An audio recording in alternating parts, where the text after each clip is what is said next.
Everyone, আজকে ষষ্ঠী, তো শুভ ষষ্ঠী তোমাদের সকলকে। আর আমাদের পাড়ায় এখন গানও বেজে গেছে। আজকে এত সকালে অনেক জোরে জোরে গান বাজছিল, তো আমার 7টার সময় ঘুম ভেঙে গেছে। এখন আমি দেখছি রাতে আজকে কি পরবো, দিনের বেলায় বেরোনোর কোনো প্ল্যান নেই। সকাল থেকে ভীষণ সুন্দর রোদ উঠেছে। এখানে গোপালকে মা নতুন জামা পরিয়েছে, আজকে এই জামাটা আমি গোপালকে এনে দিয়েছি। এই যে আমি আমার কানেরের খাজানা নিয়ে বসেছি এখন, আর তারপর চলে গিয়েছিলাম রান্নাঘরে। মাকে বললাম আজকে আমি একটা রান্না করব, তো আমি সোয়া চাপ রান্না করেছি। এটা খেতে কিন্তু বেশ ভালোই হয়েছিল। এতে আমি যে ডিটেন ফেস প্যাকটা বানাই ওটা এখন অ্যাপ্লাই করব। কেমিস্ট্রির এই দইটা খাবো, যেটা আমি জিও মার্ট থেকে আনিয়েছিলাম। এটা আমার হেভি লাগে খেতে।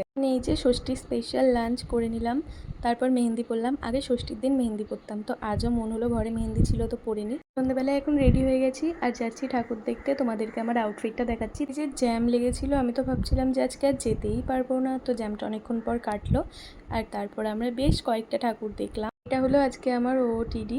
এই ড্রেসটা আমাকে দিয়েছিল জিৎ আমাদের অ্যানিভার্সারিতে। আর আজকে বেশ ভালো গরম ছিল, তো গরমে একদম নাকানি চোবানি অবস্থা ঠাকুর দেখতে এসে। যাই হোক, যতই গরম হোক ঠাকুর তো দেখতেই হবে। আর ঠাকুরগুলোর মুখ এত সুন্দর, আমরা আজকে অনেক ঠাকুর দেখেছি। তারপর চলে এলাম মন্দিরে, তো মন্দিরে এসে একটু বসলাম আর এখন যাব খেতে। তো এই তো বাইরে ডিনারটা আজকে করে নিলাম। আর আজকের ভিডিওটা এইটুকুই। ভালো লাগলে ভিডিওটা লাইক কমেন্ট শেয়ার করো। পরের ভিডিওতে তোমাদের সঙ্গে আবার কথা হবে, ততক্ষণের জন্য বাই।